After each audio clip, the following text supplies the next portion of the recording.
என்ன கிருஷ்ணா, நீங்க கொண்டு வர சாட்சி எல்லாமே டம்மி சாட்சியா இருக்குது. அந்த பொண்ணு தெளிவா ஒரு லாயரே இல்ல. அந்த பொண்ணு ஒரு லாயர் வச்சுக்காம அழகா எல்லாத்தையும் பேசி கவுக்குது. இவ்வளோ எக்ஸ்பீரியன்ஸான ஆள் நீங்க, உங்க மேல நான் அவ்வளோ பெரிய ஒரு மரியாதை வச்சிருக்கேன், இப்படி பண்ணிட்டீங்களேம்மா அப்படின்னு வந்து ஜட்ஜி கேட்க, இல்ல இல்லை யுவர் ஆனர், இல்லை யுவர் ஆனர் அப்படின்னு வந்து அந்த கிருஷ்ணா முகத்தெல்லாம் தொடச்சிக்கிறாங்க. தொடச்சிக்கிட்டு என்னடா அது அப்படின்னு வந்து பேசிக்கிட்டு இருக்காங்க. பேசிட்டு திருப்பி வந்து பார்த்தா இப்போ இந்த கறிக்கடைக்காரர் மணி அவருக்கு வந்து பணம் கொடுத்தது ரோகிணியே தான். ரோகிணியே வந்து ஏதோ ஒரு காரணத்துக்காக பிரகாஷுக்கு 10,000 ரூபா அனுப்பணும் அப்படின்னு வந்து கையில இருந்து இவங்கள்ட்ட இருந்து வாங்கி அவங்களே வந்து இப்படி அனுப்பியிருக்காங்க. ஏன்னா கம்பெனி அக்கௌண்ட் அவங்கள்ட்டையுமே தான் இருக்கு. ஸோ அவங்க வந்து இதை வந்து நீங்க இதா வச்சுக்க முடியாது. அதே மாதிரி அந்த முருகன் அவர் வந்து முத்து மேல இருக்க மரியாதையை பத்தி சொன்னாரே தவிர வித்யா சொன்னதெல்லாம் பொய் அப்படின்னு ஆகிடாது. இத்தனை வருஷமா பழகின ஒருத்தங்க கணவர் சொன்னாருங்கிறதுக்காக நேரா வந்து கூண்டேறி வந்து பொய் சாட்சி சொல்லுவாங்கன்னு கிடையாது இல்லை இவரானர். ஸோ அதனால வந்து நீங்க வந்து இது வந்து பிறல் சாட்சியாவோ இல்லை வந்து இந்த சாட்சி செல்லாதுன்னு எடுத்துக்கூடாது. அவங்க சொன்னவருடைய வாதங்களையும் நீங்க மனசுல வச்சுக்கணும் அப்படின்னு வந்து பேசும் பொழுதே வந்து என்னவோ போங்க கிருஷ்ணா, எனக்கே உங்க கேஸ் மேல இப்ப நம்பிக்கை இல்லை.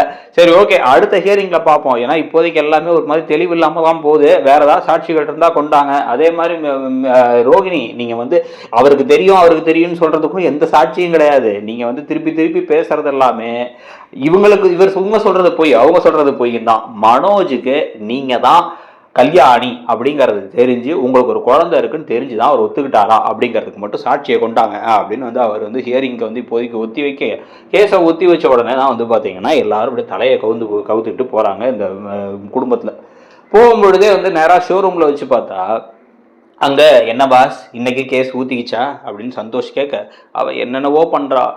எனக்கு அவ என்கிட்ட வந்து இப்படியே வந்து அந்த 10,000 வாங்கி கொடுத்தா, அதனால இப்படி ஆயிடுச்சு. அதை வச்சு அந்த மணியை வந்து ஏதோ நான் தான் காசு கொடுத்து இது பண்ணாங்கிறா அப்படிங்கும் பொழுது எங்க ரோகிணி உள்ளார வராங்க. ரோகிணி உள்ள வந்துட்டு, என்ன மனோஜ் நம்ம ஆர்டர்லாம் பற்றி பேசலாமா அப்படின்னா வந்து யாரோ பிரகாஷ்னு கூட்டதான் அவங்களுக்கு பணம் கொடுக்குறது தானே கேட்டேன், எதுக்கு அந்த பணத்தை கொண்டு போய் வந்து மணிக்கு அனுப்புனேன் அப்படின்னா, இதில் என்ன இருக்கு மனோஜ், நான் எதுவும் பண்ணலையே, நீ தான் 10,000 ரூபா அனுப்பியிருப்ப, என்ன போய் எதுக்கு தேவையில்லாம சந்தேகப்படுற அப்படின்னு வந்து சமாளிச்சுட்டு கிளம்பி போகிறாங்க. கிளம்பி போகும் பொழுதே டக்குன்னு வந்து ஒரு மாதிரி தலையை கவுத்து போட்டு வந்து இப்போ மனோஜ் உட்காந்துக்கிட்டு எனக்கு ஒரு விடுதலையே கிடையாது போல, என்ன பண்ணுறதுன்னு எனக்கு ஒன்றும் புரியல அப்படின்னு வந்து சொல்லிட்டு இருக்கும் போது ஜீவா என்ன பண்ணுறாங்க அப்படின்னா சந்தோஷை கூப்பிட்டு, இதெல்லாம் வேலைக்கு ஆகாது, பாஸோட குடும்பத்தில் அத்தனை பேர் ரொம்ப நல்லவங்க, அதனால அவங்களால வந்து தரமட்டமாக இறங்கி வேலை செய்ய முடியாது, அவங்க உண்மையை சொன்னால் போதும், உண்மையை சொன்னால் அதுவே எல்லாமே நடந்துரும் அப்படின்னு நினைக்கிறாங்க. ஆனால் வந்து உண்மையை சொல்கிறது மட்டும் இங்கே போதாது.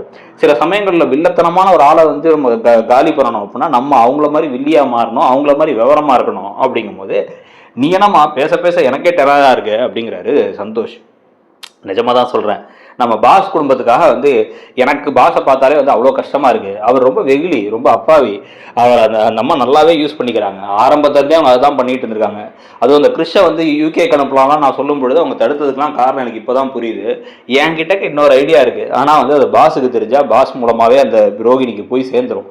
அதனால் என்ன பண்ணலாம், நம்ம 2 பேர் சேர்ந்து அந்த ஐடியாவை இம்ப்ளிமெண்ட் பண்ணலாமா அப்படின்னு கேட்க, உடனே இன்னமா எதையா சிக்கலில் மாட்டி விட்டுறாத அப்படின்னா, ஈஸியான ஐடியா தான், பார்த்துக்கலாம் வாங்க அப்படின்னு சொல்லிட்டு இப்போ கிளம்பி போகிறாங்க. இவங்க கிளம்பி போகும் பொழுதே வந்து பார்த்தீங்க அப்படின்னா வந்து நேராக இப்போ அடுத்த ஹியரிங்க்கு வருது. அடுத்த ஹியரிங்க்கு வந்த பொழுது எல்லாரும் திருப்பி கோர்ட்டுக்கு வராங்க. கோர்ட்டுக்கு வரும் பொழுது ரோகிணி என்ன சொல்கிறாங்கன்னா, மனோஜ் இன்னைக்கு கண்டிப்பாக நம்ம டிவோர்ஸ் கேஸை டிஸ்மிஸ் பண்ணிடுவாங்க, இல்லை அப்படின்னா டிவோர்ஸ் எல்லாம் இப்போதைக்கு தர முடியாது, 1 வருஷம் ஒன்றா இருந்து பாருங்க அப்படின்ட்டுருவாங்க. 1 வருஷம் என் கூட சேர்ந்து வாழ்கிறதுக்கு ரெடியாக இருக்கியா மனோஜ் அப்படின்னு வந்து கேட்டுட்டு இருக்கும் பொழுது, அவன் என் மகன்லாம் சேர்ந்து வாழவே மாட்டான் அப்படின்னா அது நீங்கள் சொல்லாதீங்க, அவர் என் ஹஸ்பண்ட் அப்படின்னு சொல்லிட்டு போகிறாங்க ரோகிணி. இவன் என்னடா இப்படி திமிரா பேசுகிறா, நமக்கும் வந்து நம்ம இந்த கேஸில் என்ன பண்ணாலுமே இது வேலைக்கு ஆக மாட்டேங்குது, நீயும் சரியான லூசு பயலா இருக்க அப்படின்னா வந்து பேசிக்கிட்டு இருக்காங்க இப்போ விஜயாவும். உடனே எல்லாரும் இப்போ உட்காந்துருக்கும் பொழுதே வந்து இப்போ நேராக வந்து பார்த்தா இப்போ நேராக உள்ளார போக, உங்களுக்கு வேற ஏதாவது சாட்சி இருக்கா அப்படின்னா வந்து இல்லை, அவங்க ஃப்ரெண்டு மகேஸ்வரிக்கும் உண்மை தெரியும், ஆனால் அவங்க வரமாட்டாங்க, ஆனால் உண்மைகள் தெரிஞ்ச ஆட்கள் நிறைய பேர் இருக்காங்க. திருப்பி நீங்கள் வந்து பார்த்தீங்கன்னா இப்போ மனோஜே தெளிவாக வந்து என்ன நடந்துச்சுங்கிறத சொல்லுவார் அப்படின்னா, மனோஜ் சொல்கிறாரு எனக்கு எதுவுமே தெரியாது, அவ என்கிட்ட பேய் பிடிச்சிருச்சு, எனக்கு உடம்புல பேய் வந்துருச்சு, அந்த பேயோட பேரு கல்யாணி, அதான் கிறிஷோட அம்மா அப்படின்னு சொல்லி ஒரு கதை விட்டா, அதைத்தான் நான் வந்து அவ சொன்னான்னு சொன்னேன் அப்படின்னு மனோஜ் சொல்ல, ஏன்பா இதெல்லாம் வந்து குழந்தைங்களே நம்பாது, நீ எப்படிப்பா நம்புற, எத்தனை டிகிரி முடிச்சிருக்க, அதெல்லாம் எதுக்கு அப்படின்னு வந்து பேசிக்கிட்டு இருக்கும் பொழுதே வந்து நீங்கள் பார்த்தீங்க அப்படின்னா அவங்க கொண்டு வந்த சாட்சிகள் எதுவுமே உண்மையான சாட்சி இல்லை, எல்லாத்துக்கும் காரணம் இருக்குது, பணம் கொடுத்துருக்காங்க, இல்லை வந்து தெரிஞ்சவங்களை கூட்டு வந்திருக்காங்க அப்படிங்கிறதான் நான் திருப்பி வந்து ப்ரூவ் பண்ணுறேன் யுவர் ஆனர். இந்த நாட்டாம படத்தில் தான் நினைக்கிறேன், செல்லாது அப்படின்னு சொல்லி அனுப்பிவிட்ருவாங்கல்ல, அந்த மாதிரி இவங்க கொண்டு வந்ததெல்லாம் செல்லாது தான் எல்லாமே அப்படின்னு சொல்ல கோட்டை கிக்கின்னு சிரிக்குது. உடனே இவங்க மட்டும் எல்லாரும் மூஞ்சி தூக்கிக்கிட்டு இருக்க. இதை தவிர அப்போ உங்க சைட்ல சாட்சிகள் எதுவும் இல்லையா அப்படின்னா வேற வழி இல்லை கிருஷ்ணா, உங்களுக்கே தெரியும் உங்களுக்கு 2 பேரும் பிரியறதுக்கு எக்ஸ்டர்னல் ஃபோர்ஸ் ஒருத்தவங்க தான் காரணம் அப்படின்னு ஆயிடுச்சுன்னா 1 வருஷம் இவங்களை தனியாக தான் இருக்க சொல்லணும் அப்படின்னு வந்து அப்படின்னு பேசும்பொழுது இன்னும் எங்கள்கிட்ட இன்னும் ஒரு சாட்சி இருக்கு யுவர் ஆனர் அப்படின்னு சொல்ல, இன்னொரு சாட்சியா அப்படின்னு ஷாக் ஆகி பார்க்குறாங்க ரோகிணி. ஏன்னா ரோகிணிக்கு மற்ற எல்லாமே தெரியும், இது மட்டும் தெரியாதே அப்படின்ட்டு. யாரு அப்படின்னு கேட்டா, இதோ உங்களை கூப்பிடுறதுக்காக நீங்க அனுமதி கொடுக்கணும் அப்படின்னா கூப்பிடுங்க, அப்படி இருக்கிறது ஒரு ஆள் தானே, அதையா கூப்பிடுங்க, அது செல்லுதா செல்லாதான்னு பார்ப்போம் அப்படிங்கும் போது ஜீவா வராங்க. ஜீவா வரதை பார்த்து இவங்க ஷாக் ஆகி இவ எதுக்கு வரா அப்படின்னு வந்து பார்க்க, ஜீவா நேராக மேடையில் ஏறுறாங்க. மேடையில் ஏறிட்டு வந்து அவங்க வந்து இப்போ பார்த்து யுவர் ஆனர் அப்படிங்க உடனே வந்து இந்த பொண்ணுக்கு எதுவுமே தெரியாது யுவர் ஆனர், இவங்களையும் கூட்டு வந்திருக்காங்கன்னு எனக்கு புரியல. இவங்க வந்து வேலைக்கு சேர்ந்தது இப்போ தான், அது எங்கள் கடையில் ஒர்க் பண்ணுற ஒரு எம்ப்ளாயி மனோஜ், ஒரு எம்ப்ளாயியை மேனிப்புலேட் பண்ணி இல்லை இந்த மாதிரி சாட்சி சொல்லணும் கூட சொல்ல வைக்கலாமே அப்படின்னு வந்து பேசிக்கிட்டு இருக்கேன். நான் இன்னும் பேசவே ஆரம்பிக்கலையே அப்படிங்கிறாங்க இவங்க. இன்னும் இவங்க அப்படியே முறைச்சி பார்க்க உடனே வந்து இந்த பாருங்க யுவர் ஆனர், எனக்கு தெரியும் அப்படின்னு நான் சொல்லலை, நான் இப்போ தான் வந்தேன்.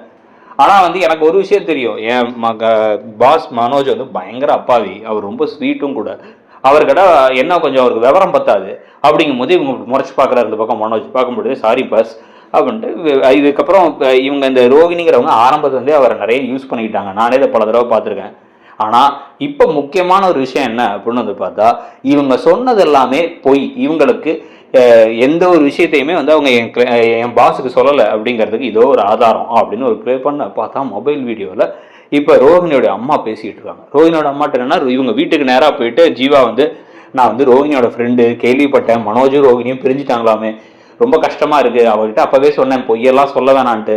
ஆனா வந்து அதுக்கப்புறமாச்சும் அவங்க கரெக்டா தப்பிச்சு இருப்பா, அந்த முத்து மீனா தான் ஏதோ பண்ணிட்டாங்க போலங்கிற மாதிரி வேணுனே தூண்டி விடுற மாதிரி பேச, நான் கூட சொன்னேம்மா எத்தனையோ தடவை பொய் சொல்லாதன்ட்டு, அதுவும் முக்கியமா வந்து இவங்க மாப்பிள்ளைகிட்டயாச்சும் உண்மையை சொல்லுன்னு சொன்னேன், அதை கூட சொல்லலை அப்படின்னு அவங்க அம்மா சொன்ன வீடியோவை ப்ளே பண்ண அப்படியே அதிர்ச்சியாகி பார்க்குறாங்க ரோகிணி. இதோட சேர்ந்து இன்னொரு ஒரு குட்டி விட்னஸும் இருக்கு யுவர் ஆனர் அப்படின்னு. குட்டி விட்னஸா அப்படிங்கும் போது ஆமா யுவர் ஆனர் அப்படின்ட்டு வந்து இப்படி தம்பி வாப்பா அப்படின்னு பார்த்தா கிறிஸ் அப்படியே மெதுவாக நடந்து வந்தோடனே வந்து இவங்க ஒரு ஷாக் ஆகி என் மகனை எப்படி கூப்பிடலாங்க அப்படிங்கிற பக்கம் வந்து ரோகிணி கத்த ஆரம்பிக்க, ஒரு நிமிஷம் இருமா என்ன சொல்றாருன்னு கேட்டுப்போம், அவங்க மகன் தான் ஒத்துக்கிறாருல என்ன சொல்றாருன்னு கேட்டுப்போமா அப்படிங்கும் போது, இதுல யாரு உங்க அம்மா அப்படின்னா இவங்க தான் என் அம்மா அப்படிங்கிற.